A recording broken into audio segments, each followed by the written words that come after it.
네, 자, 이번 시간에 닮은 도형에 대해서 같이 살펴보도록 합시다. 자, 닮은 도형이다. 자, 두 개의 도형이 있는데요. 이 두 개의 도형이 닮았다라는 겁니다. 자, 그랬을 때 어떨 때 우리는 닮았다라고 얘기를 하느냐라는 거죠. 자, 한 도형을요. 지금 도형 두 개가 있어요. 이때 이 한 도형을 일정한 비율로 밑줄 한번 그어보세요. 자, 일정한 비율로 확대를 하거나 축소를 했더니 다른 도형하고 합동이 되더라라는 겁니다. 얘들아, 자, 요 도형을요 확대를 했더니 또는 이 도형을 축소를 했더니 완전히 포개어지더라. 그게 합동이라는 얘기죠. 자, 그랬을 때 우리 두 도형을 닮았다라고 얘기를 합니다. 예를 한번 들어보죠. 자, 요 길이를 예를 들어 4라고 한번 잡아보자. 자, 요 길이를 3이라고 한번 잡아볼게. 예를 든 거야. 자, 그리고 요 DE 보이죠? D를 6이라고 할게요. 그리고 EF를 4.5라고 한번 예를 들어보겠습니다. 여러분. 자, 그러면 요 4가 6이 됐다는 것은 1.5배가 됐다는 소리죠. 그죠? 일정한 비율 1.5배가 됐어요. 그지? 4에다가 1.5, 2분의 3을 곱해보세요. 6 맞잖아요. 그죠?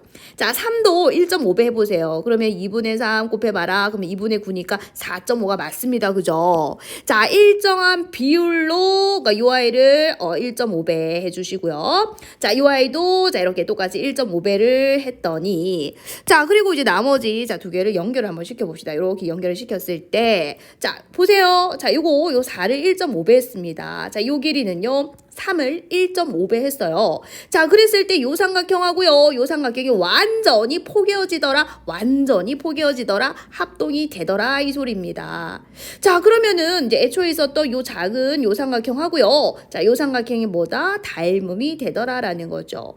자, 그랬을 때 얘들아 요 각이 바뀌면 될까요? 각은 바뀌면 안 되죠. 각이 바뀌어버리면은 요 삼각형하고 요 삼각형이 완전히 포개어질 수가 없죠. 각은 같아야 됩니다. 그래서 요 길이가 그대로 확대돼야 되죠. 그대로 쭉 늘어나는 겁니다. 아셨죠? 자, 그래서 1.5배 예를 든 거예요. 자, 여기도 1.5배 이렇게 늘어난 거죠. 자, 그럼 4에서 1.5배 늘어나면 6이 되는 것이고, 자, 3에서 1.5배 늘어나 보세요. 그럼 4.5가 되잖아요. 자, 그러면 요 길이 이제 6이 되고, 요 길이가 4.5가 되고, 자, 각은 어떻습니까? 지금 각은 서로 같죠? 그래서 두 아이가 합동이 되더라 이 소리입니다. 일정한 비율로 확대를 했더니 누구를요? 요 삼각형 보이지? 자, 이 삼각형을 일정한 비율로 확대를 했더니 요 삼각형하고 완전히 포개어지더라라는 겁니다.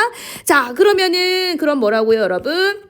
자, 요 작은 삼각형하고요. 자, 요 삼각형이 서로 닮았다라고 얘기를 한다라는 겁니다.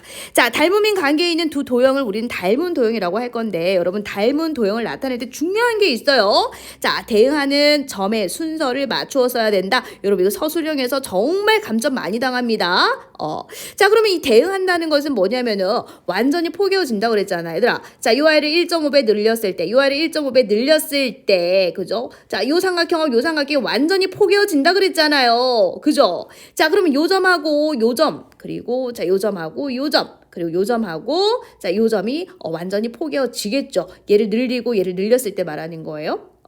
자, 그랬을 때 요 꼭지점이 얘가 될 것이고, 자, 요 꼭지점은 그대로 얘가 될 것이고, 자, 요 아이를 1.5배 늘리면 얘가 될 거잖아요. 일정한 비율로 늘렸을 때. 그때, 자, 요 대응하는 점을 우리는 대응점이라고 할 거고요. 자, 대응하는 각을, 그러니까 완전히 포개어지는 그 각을 얘기하는 거예요. 대응각이라고 하겠다. 자, 그럼 요 아이하고 요 아이가 대응각이 될 것이고요. 자, 요 각하고 요 각이 대응하는 각이 되겠죠. 자, 마찬가지입니다. 자, 요 아이를 일정한 비율로 확대를 시켰을 때 얘가 된다 이 소리잖아요. 자, 그럼 얘하고 포개어지는 것은 얘가 될 것이고, 얘하고 포개어지는 것은 얘가 될 것이고, 얘하고 포개어지는 것은 얘가 되겠죠. 일정한 비율로 확대를 시켰을 때. 자, 그것을 우리는 대응하는 변이라고 하겠다라는 겁니다. 자, 그래서 얘들아, 우리 자 기호로 자 요거 시밀러 보이죠? 닮음이라는 뜻인데 요 첫 번째 단어 보이시죠? 요 아이를 옆으로 이렇게 눕혀 놓은 거예요. 아셨죠? S를 옆으로 눕혀 놓은 겁니다. 아셨죠? 자, 우리가 두 삼각형이 넓이가 같다 할 때는 여러분 이렇게 짝대기 2개 쓰죠? 자, 합동일 때는 짝대기 3개를 씁니다. 닮음일 때는 요 앞에 S 보이나? 요 S를 옆으로 이렇게 누워가지고 요렇게 쓸 겁니다. 중요한 게 뭐라고요?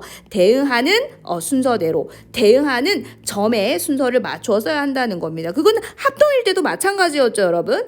닮음일 때도 합동일 때도 우리 적을 때 대응하는 점의 순서대로 적어주셔야 됩니다. 아셨죠? 자, 그래서 만약에 문제에서요, 요 아이의 각이 주어졌어요. 요 아이가 뭐냐면 30도 이렇게 주어졌어요. 그러면 우리는 그림을 보지 않고도 얘하고 대응하는 점이 얘니까 요 아이의 각도 30도구나라는 것을 알아낼 수 있는 겁니다. 이해되셨을까요?